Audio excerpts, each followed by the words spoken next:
BPSC tree 4.0 के लिए GK GS का महत्वपूर्ण प्रश्न है। एक एक करके इसका उत्तर जानने का हम लोग प्रयास करेंगे। सबसे पहला प्रश्न है, सन 1927 में ब्रिटिश सरकार द्वारा जो नियुक्त साइमन कमीशन था उसका सरकारी नाम क्या था? ऑप्शन ए में है commission for provincial autonomy, B में है इंडियन स्टेटरी कमीशन, सी में है commission for Indian constitutions reforms और डी में कमिश्नर लोकल सेल्फ गवर्नमेंट। आप लोगों को बताना है कि सन 1927 में ब्रिटिश सरकार द्वारा जो नियुक्त साइमन कमीशन था उसका सरकारी नाम क्या था? तो इंडियन स्टेटरी कमीशन था। तो ऑप्शन बी इसका सही उत्तर है। अगला प्रश्न देखते हैं हम लोग कि चट्टान काटकर बनाया हुआ कैलाश का सुप्रसिद्ध मंदिर निम्नलिखित स्थान पर है। कहाँ पर है ये बताना है। अजंता में है, महापुर में है, बदामी में है या एलोरा में है? तो सही उत्तर हो जाएगा एलोरा में है कैलाश का सुप्रसिद्ध मंदिर। तो ऑप्शन डी इसका सही उत्तर है। अगला प्रश्न देखते हैं हम लोग कि जलियांवाला बाग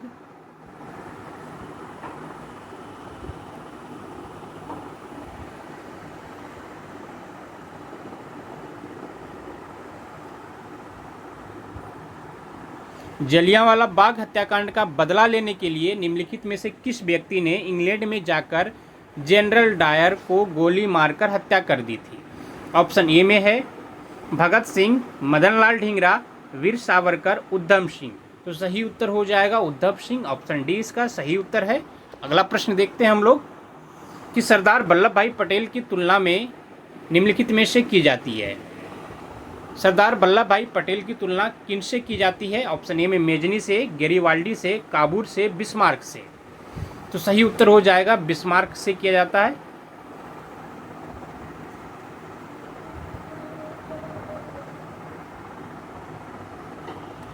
ऑप्शन डी इसका सही उत्तर है। अगला प्रश्न देख लेते हैं हम लोग। निम्नलिखित में से कौन विश्व बैंक समूह में सम्मिलित है? ऑप्शन ए में है अंतर्राष्ट्रीय वित्त निगम, अंतर्राष्ट्रीय विकास संघ, राष्ट्रीय निवेश विवाद निपटारा केंद्र, उपयुक्त में से सभी। निम्नलिखित में से कौन विश्व बैंक समूह में सम्मिलित है? तो उपयुक्त में से सभी। ऑप्शन डी इसका सही उत्तर है।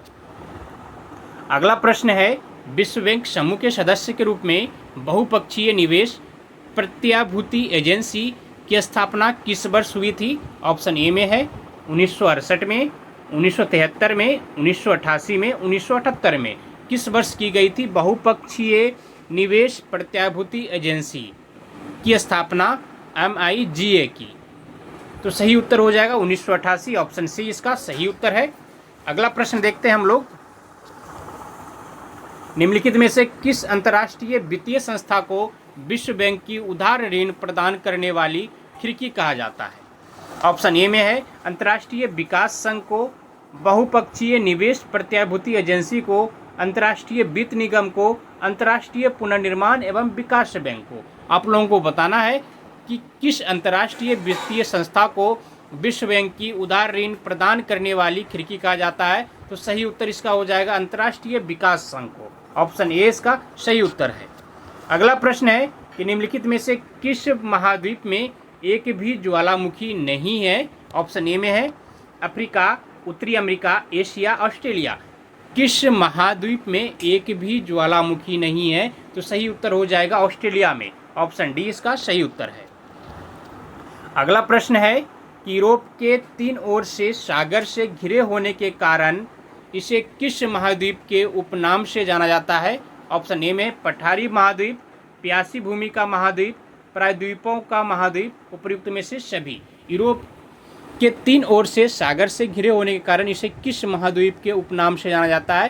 तो सही उत्तर हो जाएगा प्रायद्वीपों का महाद्वीप। तो ऑप्शन सी इसका सही उत्तर है। अगला प्रश्न देखते हैं हम लोग कि दक्षिण अमेरिका का क्षेत्रफल के दृष्टि से सबसे बड़ा देश ब्राज़ील है। निम्नलिखित में से कौन सा देश इस महाद्वीप का क्षेत्रफल के दृष्टि से सबसे छोटा देश है? ऑप्शन ए में है प्रागवे, पेरू, इक्वेडोर, उरुग्वे। तो सही उत्तर हो जाएगा उरुग्वे, सबसे छोटा देश है। अगला प्रश्न देखते हैं हम लोग। ब्रिटिश सरकार द्वारा रैयतवारी व्यवस्था का प्रचलन प्रारंभिक तौर पर कहाँ किया गया था? ऑप्शन ए में है संयुक्त प्रांत में, मद्रास प्रांत में, बंगाल और उड़ीसा में, बंगाल और बिहार में। ब्रिटिश सरकार द्वारा रैयतवारी व्यवस्था का प्रचलन प्रारंभिक तौर पर कहाँ किया गया था? तो सही उत्तर इसका हो जाएगा ऑप्शन बी, मद्रास प्रांत में। तो ऑप्शन बी इसका सही उत्तर है। अगला प्रश्न देखते हैं हम लोग कि निम्नलिखित में से इंग्लैंड के हाउस ऑफ कॉमन्स द्वारा भारत के किस गवर्नर जनरल पर महाभियोग चलाया गया था? ऑप्शन ए में है William Bentinck, Warren Hastings, Lord Curzon, Lord Lytton. किस पे? तो वारेन हेस्टिंग्स पे। तो ऑप्शन बी इसका सही उत्तर है। अगला प्रश्न देखते हैं हम लोग, सितंबर 1770 की संधि के द्वारा मीर कासिम ने किन 3 जिले ईस्ट इंडिया कंपनी को सौंपे थे? ऑप्शन ए में ढाका, हुगली तथा मुर्शिदाबाद, बी में है बर्दवान, चटगांव तथा मिदनापुर, सी में है ढाका, चटगांव तथा हुगली और डी में मुर्शिदाबाद, चंद्रनगर तथा बालासोर। सितंबर 1770 की संधि के द्वारा मीर कासिम ने किन 3 जिले ईस्ट इंडिया कंपनी को सौंपे थे? तो सही उत्तर इसका हो जाएगा बर्दमान, चटगांव और मिदनापुर। तो ऑप्शन बी इसका सही उत्तर हो जाएगा। अगला प्रश्न है कि निम्नलिखित में से किस घटना ने इंग्लैंड के सम्राट को भारतीय प्रशासन को अपने अधीन कर लेने के लिए प्रेरित किया था? ऑप्शन ए में है प्लासी का युद्ध, सिपाहियों का युद्ध, बक्सर का युद्ध, कर्नाटक का युद्ध। निम्नलिखित में से किस घटना ने इंग्लैंड के सम्राट को भारतीय प्रशासन को अपने अधीन कर लेने के लिए प्रेरित किया था? तो सिपाहियों का युद्ध कब हुआ था? 1857 में, 1857 में, सैनिक विद्रोह।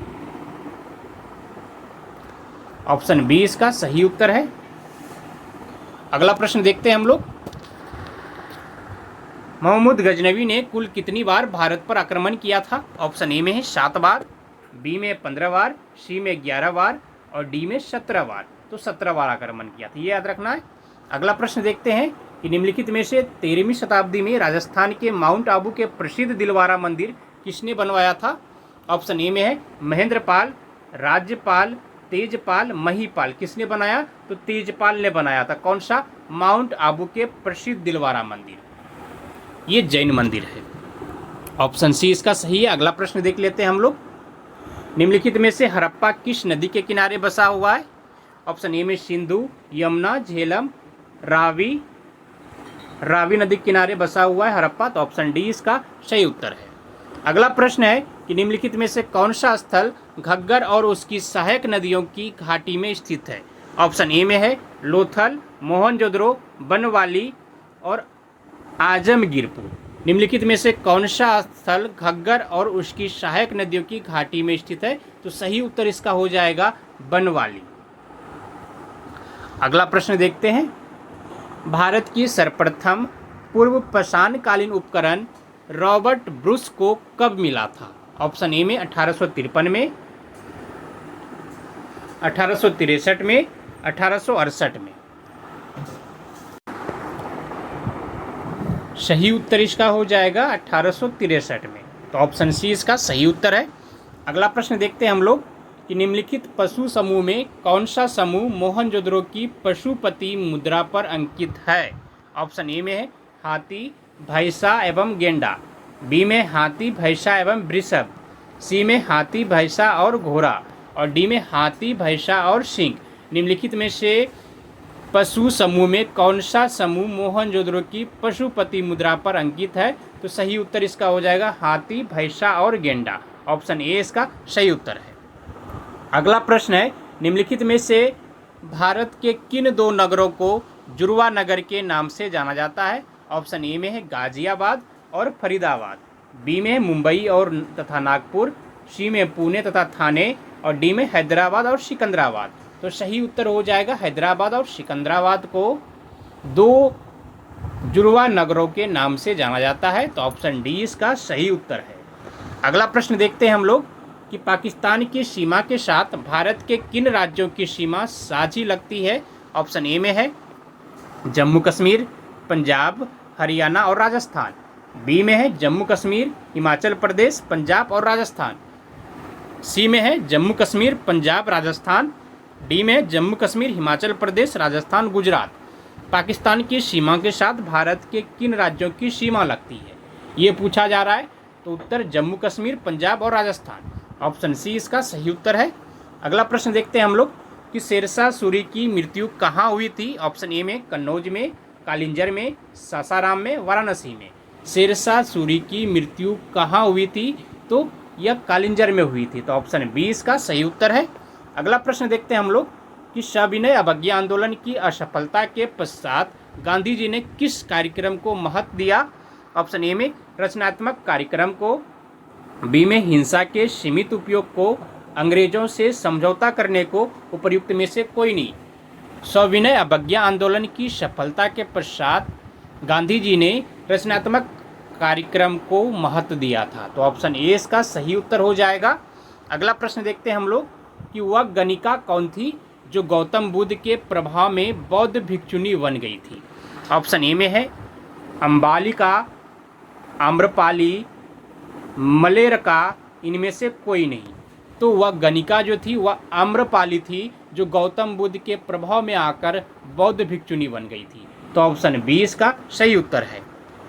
अगला प्रश्न है कि महात्मा गांधी को सर्वप्रथम राष्ट्रपिता कहकर किसने संबोधित किया था। ऑप्शन ए में रविंद्रनाथ टैगोर, जवाहरलाल नेहरू, चर्चिल, सुभाष चंद्र बोस। महात्मा गांधी को सर्वप्रथम राष्ट्रपिता कहकर किसने संबोधित किया था, तो सुभाष चंद्र बोस ने। ऑप्शन डी इसका सही उत्तर है। अगला प्रश्न है कि इस बगोल निम्नलिखित में से किस राज्य की महत्वपूर्ण नकदी फसल है। ऑप्शन ए में मध्य प्रदेश, राजस्थान, हरियाणा, गुजरात। तो सही उत्तर इसका हो जाएगा ऑप्शन डी, गुजरात का है। अगला प्रश्न देखते हैं हम लोग कि नाभिकीय विकिरण से मानव शरीर के किस भाग पर पहले प्रतिकूल प्रभाव पड़ता है। ऑप्शन ए में आंखें, जीन म्यूटेशन, अस्थि मज्जा, त्वचा। नाभिकीय विकिरण से मानव शरीर के किस भाग पर पहले प्रतिकूल प्रभाव पड़ता है, तो इसका सही उत्तर हो जाएगा ऑप्शन डी, त्वचा पर। अगला प्रश्न देखते हैं हम लोग कि निम्नलिखित में से किसकी विद्युत चुंबकीय तरंग की तरंग दैर्घ्य सबसे लंबी होती है। ऑप्शन ए में परावैंगनी, गामा किरणें, प्रकाश किरणें, अवरक्त। निम्नलिखित में से किसकी विद्युत चुंबकीय तरंगों की तरंग दैर्घ्य सबसे लंबी होती है, तो सही उत्तर हो जाएगा अवरक्त, ऑप्शन डी सही है। अगला प्रश्न देखते हैं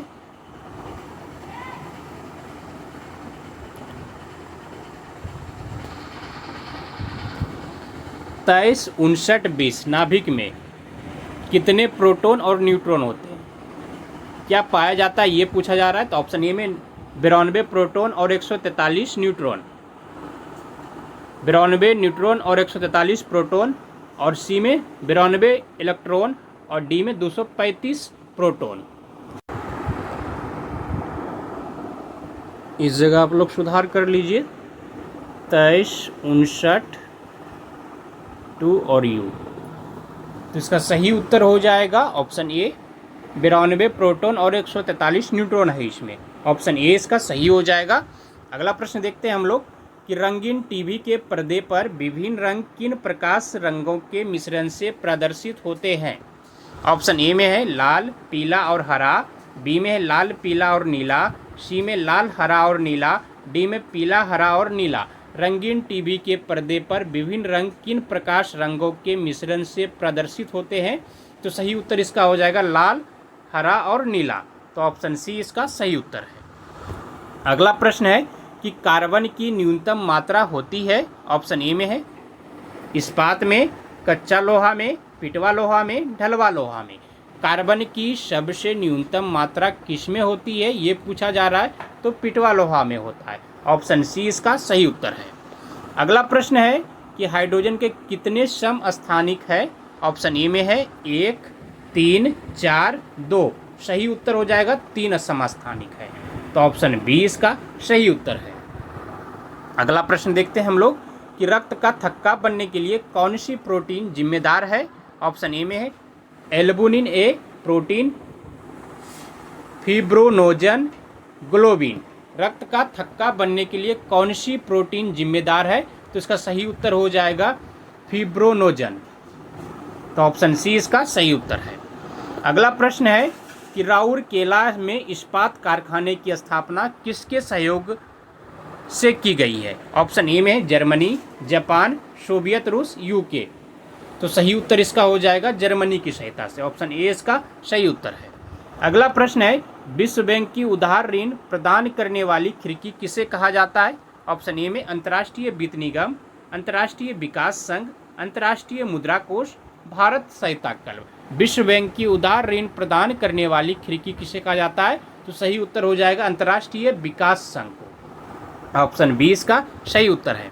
अगला प्रश्न है कि कर सुधार समिति का अध्यक्ष किसे नियुक्त किया गया था? ऑप्शन ए में प्रणब मुखर्जी को, एस जानकी रमन को, केपी नरसिंघम को, राजा चिलैया को। तो ऑप्शन डी इसका सही उत्तर हो जाएगा। कर सुधार समिति का अध्यक्ष राजा चिलैया को नियुक्त किया गया था। ऑप्शन डी इसका सही उत्तर है।